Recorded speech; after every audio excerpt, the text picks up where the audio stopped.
Alright guys, welcome back to the Nook. My name is Kyle. So normally I don't like the idea of doing one book review videos.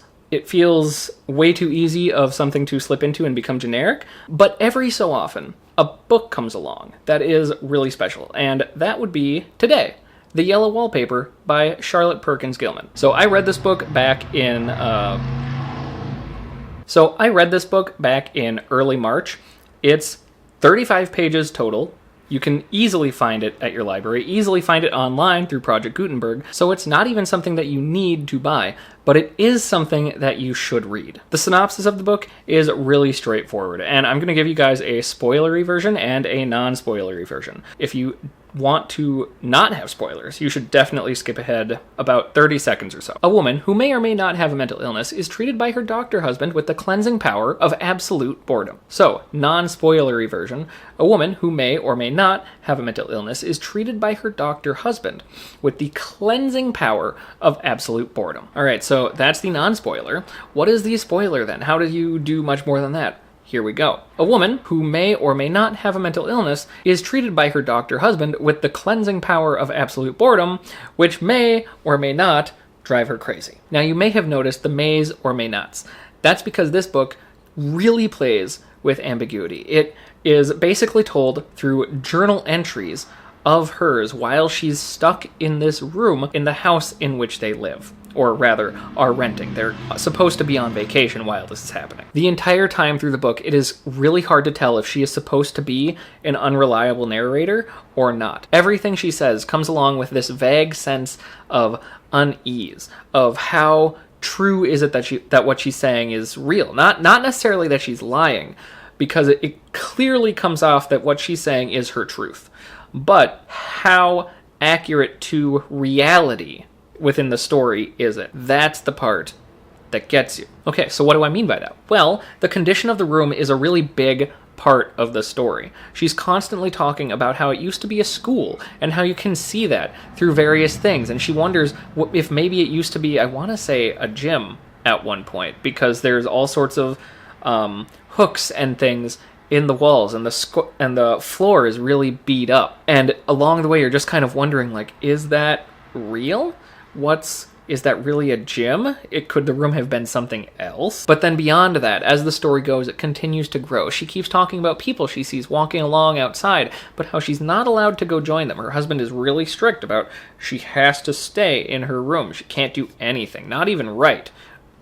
Of course, she is doing that because she has to do something. But even then, the bedposts in the room. She wonders about the people who used to inhabit it because they are gnawed. There's a bed, a single bed, that's the only thing in the room, and it is bolted to the floor, and the bedposts, the wooden bedposts, have been gnawed on by someone. And it really starts to kind of make you wonder, why has it been gnawed on? Where did that come from? The story continues to play with this as it goes, as it builds.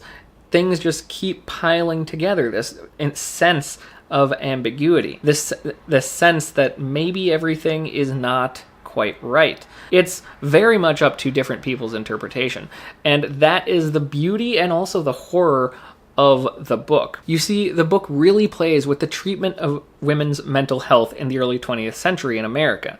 That is when this book takes place. That's when it was written. And in that regard, the feminist angle of the story and the ambiguity that is layered throughout it really tie together to give you this idea of women's mental health in the early 20th century, which is really kind of one of the big themes and one of the big things that is talked about with this story, from what research I did on it. Because the main character is not her own entity. She doesn't have agency in the way that we think of it today. The entire time, she is forced to do what her husband wants of her, secretly hiding her journal writing because she's not even supposed to be doing that. Not even being able to take care of her baby because, again, that is being left to her husband's sister. Not even being able to do something productive with her time, and so her mind starts to make something productive for itself, which, spoilers once more, comes in the form of the yellow wallpaper.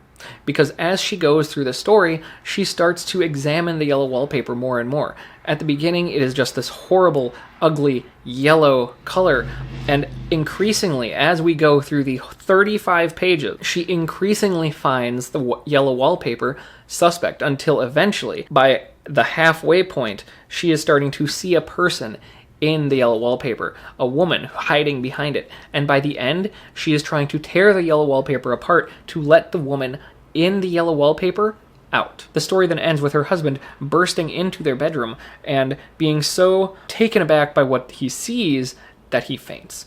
What he saw, we are not necessarily told, but we are given an idea that what she is doing is that she is circling the room endlessly, slowly driving a divot into the wallpaper. But even here, when we have been given concrete proof that she is more than a little bit, but even here, when we have been given concrete proof that she is not okay, you still wonder how she got to that point, because the story plays so well with the idea of, was she driven to that, or was she already there? It is so masterfully done that the creeping feeling does not leave when you finish, and I guarantee you will be thinking about this book for weeks afterwards. Alright guys, if you did not want spoilers in that at all, I hope you were able to get around them, because I, for the life of me, don't know how I would have been able to tell that or talk about that without giving spoilers, so I hope you were able to get something good out of it. Going forwards, I am going to be trying to have a much more rigorous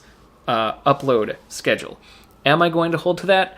Probably not. We'll see what happens. I'm gonna try.